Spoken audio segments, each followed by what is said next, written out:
നമസ്കാരം. വളരെ പ്രധാനപ്പെട്ട ഒരു വിഷയം നിങ്ങളുടെ ശ്രദ്ധയിലേക്ക് കൊണ്ടുവരുന്നതിന് വേണ്ടിയാണ് ഞാൻ ഈ വീഡിയോ ചെയ്യുന്നത്.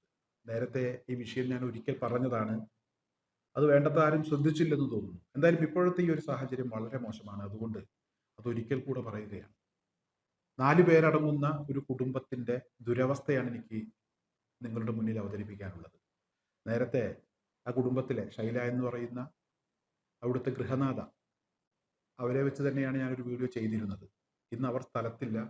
ജോലി സംബന്ധമായി അവർ പുറത്താണ്. വളരെ തുച്ഛമായ ഒരു ശമ്പളം മാത്രമാണ് അവർക്ക് കിട്ടുന്നത്. അവരുടെ ഭർത്താവ് ഹൈദരലി എന്ന് പറയുന്ന വ്യക്തി നേരത്തെ ഒരു കോറി അപകടത്തിൽപ്പെട്ട അദ്ദേഹത്തിന് പരിക്കുകളൊക്കെ സംഭവിച്ചിരുന്നു.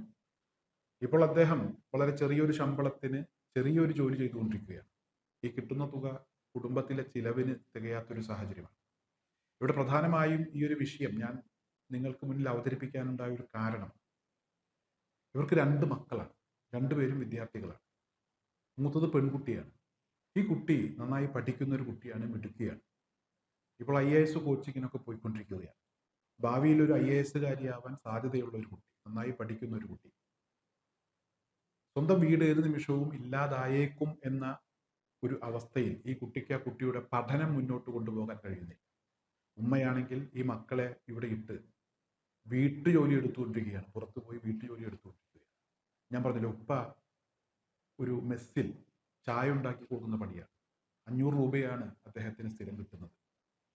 ആ കിട്ടുന്ന തുക കൊണ്ട്, അല്ലെങ്കിൽ ഉമ്മാക്ക് കിട്ടുന്ന ഈ പൈസയും ചേർത്ത് വെച്ചാൽ കുട്ടികളുടെ പഠനവും വീട്ടുചെലവും അത് തന്നെ മുന്നോട്ട് കൊണ്ടുപോകാൻ വലിയ പ്രയാസമാണ്. ഇവിടെ ഇപ്പോൾ ഇങ്ങനെ ഒരു സഹായം അഭ്യർത്ഥിക്കാൻ ഉണ്ടായ ഒരു കാരണം, കുറച്ചൊക്കെ ആളുകൾ ചെറിയ സഹായങ്ങളൊക്കെ തന്നിട്ടുണ്ട്. ഇവരുടെ വീട് ജപ്തിയിലാണ്. ഈ വീട് ഏത് നിമിഷവും ബാങ്കുകാർ കൊണ്ടുപോകുന്ന ഒരവസ്ഥയിലാണ്. 3 സെന്റ് സ്ഥലത്ത് ലൈഫ് പദ്ധതിയിൽ പണിത ചെറിയൊരു വീടാണ്. ഈ വീടിന്റെ പണി പൂർത്തിയാക്കാൻ അവർ കുറച്ച് തുക ലോൺ എടുത്തു. ഈ തുക അവർക്ക് തിരിച്ചടക്കാൻ കഴിയുന്നില്ല.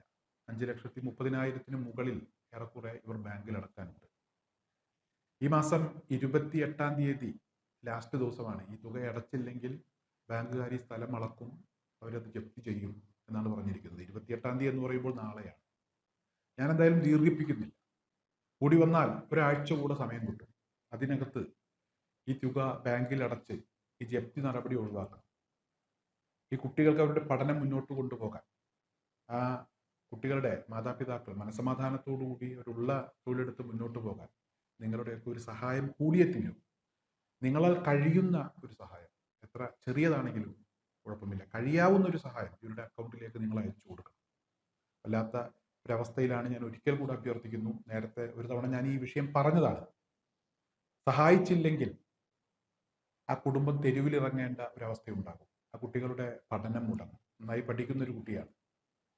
വിദ്യാഭ്യാസം അത് പഠിക്കാൻ കുട്ടികൾക്ക് താല്പര്യമുണ്ടെങ്കിൽ തീർച്ചയായും അവരെ സഹായിക്കേണ്ട ഒരു ഉത്തരവാദിത്വം സമൂഹത്തിനുണ്ട്. ഉള്ളവൻ ഇല്ലാത്തവർക്ക് കൊടുക്കണമെന്നാണ് പറഞ്ഞിരിക്കുന്നത്. നിങ്ങൾക്ക് കഴിയുമെങ്കിൽ കഴിയുന്നൊരു സഹായം ഈ അക്കൗണ്ടിലേക്ക് അയച്ചു കൊടുക്കണമെന്ന് ഞാൻ ഒരിക്കൽ കൂടെ അഭ്യർത്ഥിക്കുകയാണ്.